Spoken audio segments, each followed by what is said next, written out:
Buenos días, mi nombre es Miguel Ángel Martínez, soy estudiante de la carrera de nutrición aplicada y dentro de la materia de fisiopatología aplicada 1 voy a presentar la evidencia de aprendizaje de la unidad número 3 que tiene que ver con procesos fisiopatológicos de la nutrición y de la desnutrición y de la obesidad. La desnutrición la concebimos como un estado en el cual hay una carencia de nutrientes esenciales en el organismo y una manifestación clínica por ello: bajo peso, hundimiento de las órbitas oculares, caída de pelo y otros más que pueden dar noción de esta situación, dependiendo del grado en el cual ésta se presenta. Puede ser reversible o en la medida del daño que produzca o de la etapa en la que se presente. Es decir, si la desnutrición se presenta en infantes que están en el desarrollo, pues obviamente su tamaño final, cuando terminen de crecer, no será el mismo que el que pudieron haber tenido en el momento adecuado.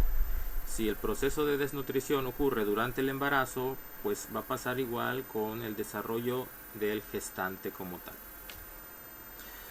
La desnutrición, etiológicamente hablando, tiene dos causas principales. Número 1, la clasificación de primaria, cuando están faltando los nutrientes propiamente, cuando está faltando el alimento, cuando hay un daño en todo el aparato digestivo, y por lo tanto no puede haber una adecuada ingesta alimenticia y por lo tanto no hay tampoco una adecuada ingesta de nutrientes. Y también está la clasificación de la desnutrición secundaria, que es cuando algo ajeno al alimento o a su ingesta produce que haya una mala digestión, mala absorción, falta de apetito y otras causas más que pueden terminar también dando una falta de nutrientes, pero no es en sí algún daño en el aparato digestivo o en la falta de alimento, sino es otra la causa: medicamentos, enfermedades, infecciones, anorexia y bulimia y otras causas distintas a lo que es en sí la ingesta de alimentos. Bien, fisiológicamente hablando, la desnutrición pues tiene diferentes aspectos, daños o alteraciones a nivel del organismo. En el caso, voy a abordar algunos de ellos, son bastantes los que pudiéramos enlistar. Yo voy a tratar de ir un poco más rápido, ¿verdad? Particularmente en el metabolismo de las proteínas, la desnutrición energético-proteica pues se va a ver afectada básicamente en eso.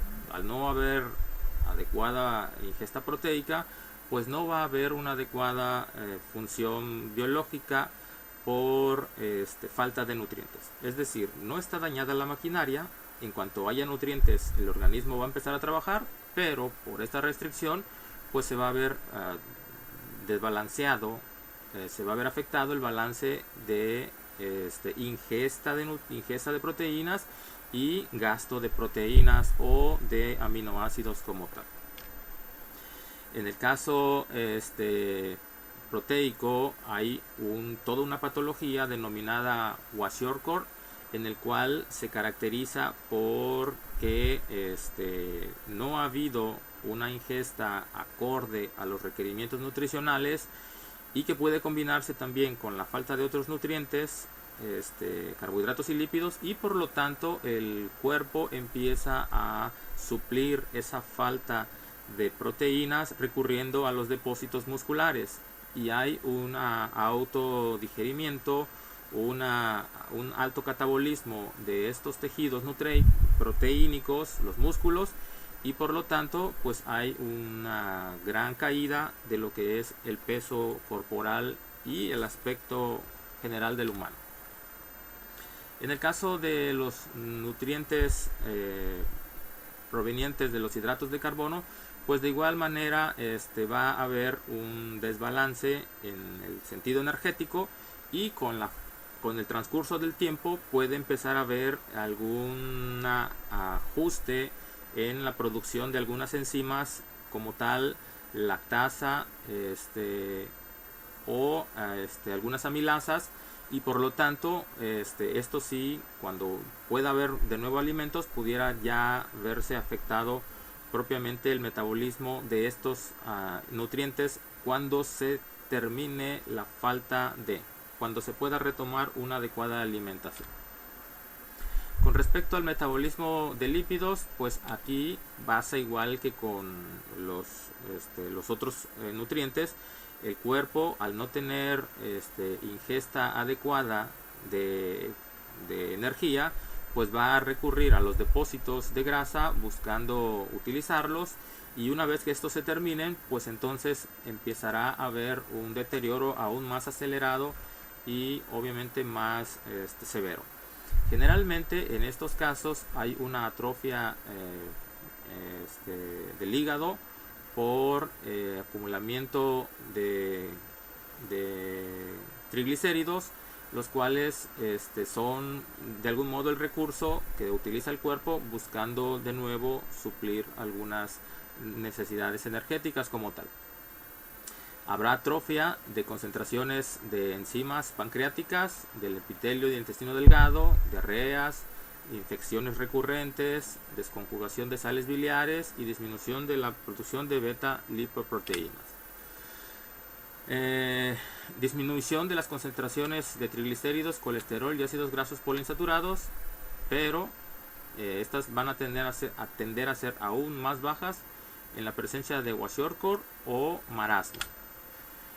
Dentro de lo que se refiere al sistema cardiovascular, pues la disminución de proteínas plasmáticas, albúmina, prealbúmina, va a hacer que el músculo cardíaco se vea afectado, y puede presentarse una baja de la presión sistémica, una baja de la temperatura corporal, una alteración en el pulso, y algunas otras alteraciones propiamente cardíacas como tal. En la presencia de marasmo hay una disminución del consumo de oxígeno y una disminución del ritmo cardíaco, y en el kwashiorkor hay una reducción del tamaño cardíaco que se evidencia macroscópica e histológicamente con lesiones miocárdicas.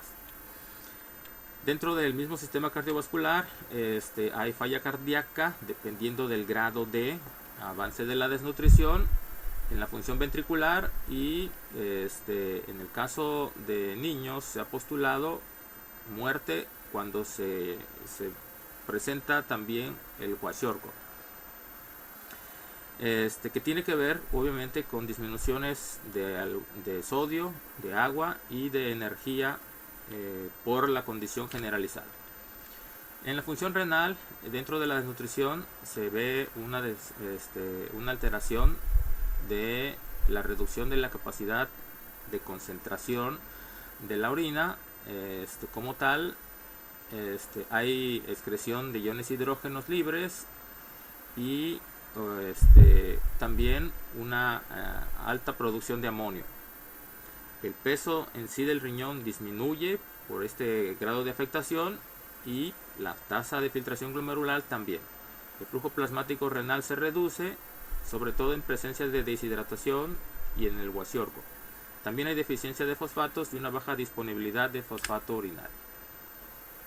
Dentro de lo que tiene que ver con la regulación hormonal, pues se activa un mecanismo metabólico adaptativo que va a buscar, con lo poco que tiene, poder suplir todas las funciones orgánicas. Hablamos de un sistema de adaptación a. No es que el cuerpo pueda vivir indefinidamente en esta situación, pero hay esa regulación buscando mantener a flote todo el sistema como tal, y por lo tanto va a haber ahí esas adecuaciones propias de. El tracto intestinal, como habíamos mencionado previamente, pues se va a ver alterado, va a haber atrofia de la mucosa gástrica, secreciones de ácido clorhídrico reducida, dilatación gástrica, vaciamiento lento y tendencia al vómito. obviamente va a haber una pérdida de peso al disminuir también la musculatura del intestinal, y a expensas de esto pues va a haber alteraciones digestivas y en la absorción y también en la producción de enzimas distintas. Dentro de lo que son el sistema inmunológico, pues la misma falta de nutrientes va a hacer que tanto las barreras anatómicas como la inmunidad adaptativa sufra por esta falta de nutrientes, y habrá una repercusión a nivel inmunológico como tal. El hígado graso es característico de la desnutrición, especialmente en el kwashiorkor, por aumento de triglicéridos y salida de lipoproteínas, alteraciones de beta oxidación y toxicidad en el hepatocito, y obviamente una inflamación del tejido como tal. Esta situación predispone al hígado a que se encuentre más vulnerable a la agresión de tóxicos y de infecciones propias del metabolismo de los alimentos. Pancreáticamente hablando, el órgano en sí se va a atrofiar. Histopatológicamente hablando, habrá un daño dentro de las células y de sus organelos. Habrá menos secreciones de enzimas pancreáticas, lo que provocará alteraciones en la digestión y absorción de lípidos, proteínas e hidratos de carbono. Bien, dentro de lo que es la importancia de la evaluación integral de la desnutrición, pues obviamente esto va a repercutir, número uno, de la adecuada valoración del tipo D, es decir, si es primaria o secundaria, y también de la prontitud con que se encuentre en la etapa de la vida. En el caso de los bebés, de los niños, de los adolescentes, pues se va a ver afectado el desarrollo dependiendo de desarrollo de algún sistema como el cerebral, el desarrollo muscular, esquelético muscular o algún otro, y dependiendo de la etapa pues puede ser reversible o irreversible, es decir, daños permanentes. También es importante que se pueda detectar o evaluar de forma temprana. No importa la etapa, si se evalúa tempranamente la desnutrición, se puede actuar más inmediatamente, evitando el mayor número de daños. Y en la medida en la que se pueda determinar el caso de desnutrición, se podrá lograr una mejor expectativa de vida para el paciente. También es importante determinar las causas, y obviamente dependiendo de las causas, pues los pasos a seguir. En el caso de causas primarias, se deberá buscar que el paciente vuelva a tener acceso a los alimentos, y aquí es donde ya puede de algún modo estar involucrado no solo el nutriólogo, sino otros profesionales de la salud, o incluso el mismo gobierno o las dependencias gubernamentales. Es necesario que el paciente pues recupere la alimentación, y que esta alimentación tenga una dieta completa, equilibrada, suficiente, adecuada y variada. Que no haya ningún aspecto dentro de su alimentación posible. Si las causas son faltas de recursos, pues ya no depende del profesional de la nutrición, sino de toda la estructura gubernamental o social posible. También, si las causas son secundarias, estas deben ser identificadas por el equipo de salud, todo el equipo, y una vez establecidas, tomar las medidas a seguir, en las que, pues, en el caso del profesional de la salud, aportará algunas soluciones. Si es lo necesario, habrá ajustes en los porcentajes de los macronutrientes, o incluso la consistencia de los alimentos, si es un problema de tipo de masticación, la alteración secundaria que produce la desnutrición, o incluso la vía, ¿verdad? Puede también recurrirse a la vía parenteral cuando esté muy comprometida la vía enteral. Dentro de lo que es la obesidad, pues esta la concebimos como una elevación del tejido adiposo a consecuencia de un desbalance en lo que es la energía. A una mayor ingesta energética y obviamente un estilo de vida con un menor consumo energético va a dar un balance positivo al aumento o al depósito de tejido adiposo dentro de lo que son el tejido humano, y por lo tanto con el aumento del peso aumento de la posibilidad de enfermarse o incluso de fallecer. ¿Cómo clasificamos a la obesidad? Hay una clasificación muy sencilla que tiene que ver con el índice de masa corporal y la concebimos a la obesidad como una elevación por arriba de 30 en el índice de masa corporal, y que dependiendo de puede pasar a 3 grandes estadios o incluso un cuarto denominado mórbida: obesidad tipo 1, obesidad tipo 2, obesidad tipo 3 o obesidad mórbida, que pudiera también darse el caso como tal. Dentro de lo que es la fisiología y de la obesidad, pues existe una especial característica en las personas obesas, y es que su mecanismo de regulación del hambre o la saciedad puede verse alterado. Así pues, está de algún modo este proceso regulado por algunas situaciones de tipo intestinal. Hay señales a partir del intestino, a partir del estómago, que lanzan al hipotálamo la señal de que se despierte el hambre, y asimismo también a través de señales de intestinales, estomacales, dentro de las muchas que hay, la señal de saciedad y por lo tanto de la disminución del consumo de alimentos. En el caso particular de las personas con obesidad, se ve que estos mecanismos están alterados y por lo tanto no responden de forma igual.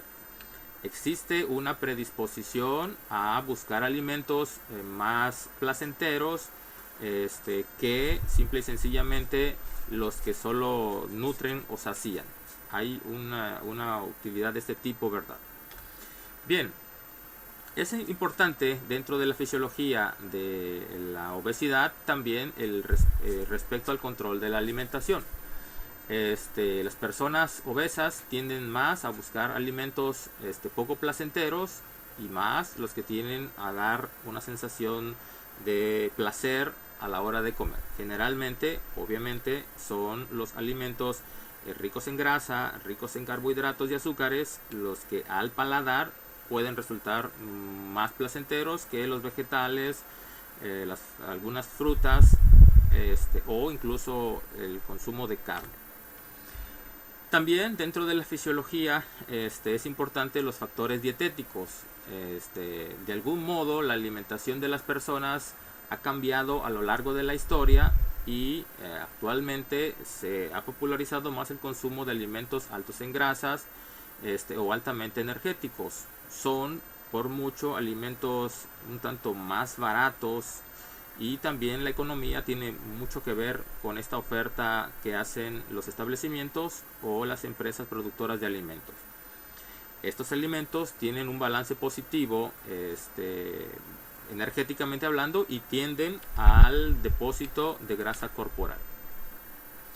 También fisiológicamente hablando existe la situación del almacenamiento. Si tengo un balance energético positivo, no estoy quemando toda la energía que consumo. Esta energía es convertida a triglicéridos y almacenados en el citoplasma de los adipocitos, mediados por enzimas proteínlipasas.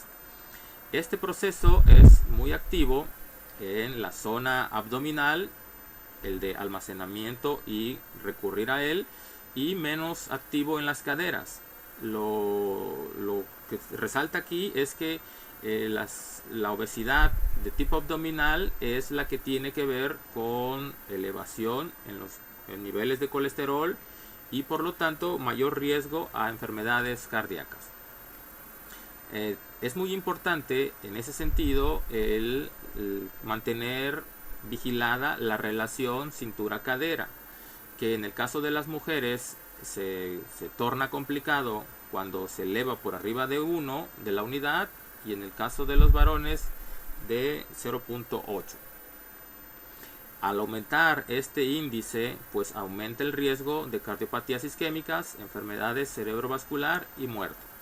Una obesidad con un índice de masa corporal menor a 40 generalmente se va a manifestar celularmente hablando con un aumento del citoplasma de los adipocitos, y una obesidad con un índice de masa corporal mayor a 40 con una replicación celular a nivel de, dependiendo del tejido, es abdominal o de caderas.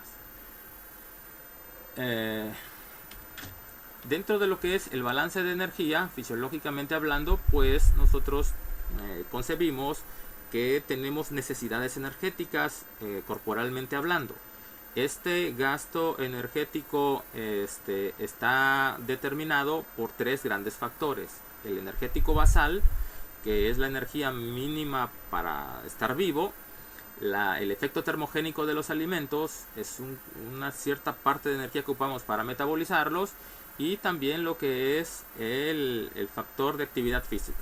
A una persona más activa gasta más energía y una persona más sedentaria pues gasta menos energía. Lo interesante es que dentro de esta suma de energía, el gasto energético basal es responsable del 60% del consumo de energía diaria. Y de algún modo esto pudiera verse activado o acelerado. Hablo de la energía basal, esa que utilizamos metabólicamente hablando. Pero las personas activas o que hacen algún grado de actividad física sin que sea propiamente un ejercicio, van a acelerar un poquito más este metabolismo basal y por lo tanto un aumento de lo que es el gasto de mayor volumen o mayor porcentaje.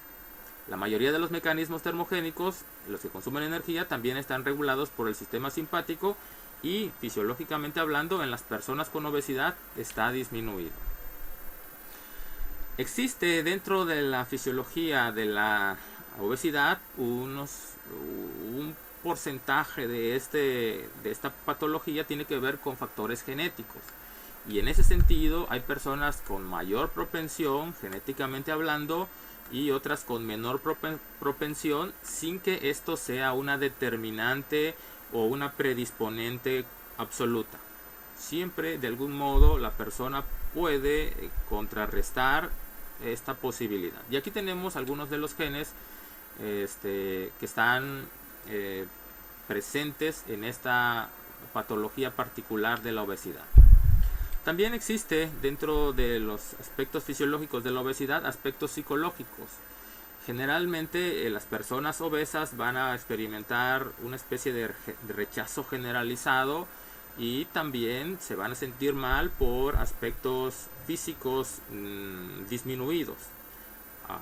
El simple hecho de la flexión para amarrarse las agujetas, agilidad al desplazarse y otros más. Estos aspectos psicológicos están evidentes también en los casos de obesidad que mantienen de algún modo a la persona un tanto más ansiosa o más deprimida y de este modo su relación con los alimentos, ya sea que los consuman con ansiedad o que consuman por buscar disminuir o contrarrestar el estado depresivo, buscando alegrarse un poquito la vida. Bien, analizando la importancia de la evaluación integral de la obesidad, nosotros tenemos que determinar como profesionales de la nutrición las causas y obviamente determinando de eso pues empezar a buscar las medidas revertivas. En el caso particular de los profesionales de la nutrición debemos evaluar adecuadamente el gasto energético dependiendo del grado de obesidad y a partir de eso hacer la restricción calórica pertinente, buscando que la persona recupere o pierda peso en un tiempo pues ni tan rápido ni tan lento. Otro aspecto importante es que hay que ver la educación nutricia. De nada sirve lograr que una persona disminuya el peso si no hay un cambio en lo que él concibe de la alimentación. Para ello la educación en la alimentación va a buscar cambios en el estilo de vida y los cambios en el estilo de vida permitirán la permanencia de un mejor peso dentro de la persona. También es necesario entender que el manejo de la obesidad es un trabajo integral de todo el equipo de salud y no particularmente de los nutriólogos. Así pues, se destacan, aunque no son los únicos, el trabajo también de médicos y psicólogos ayudando al paciente. Bien, pues agradezco mucho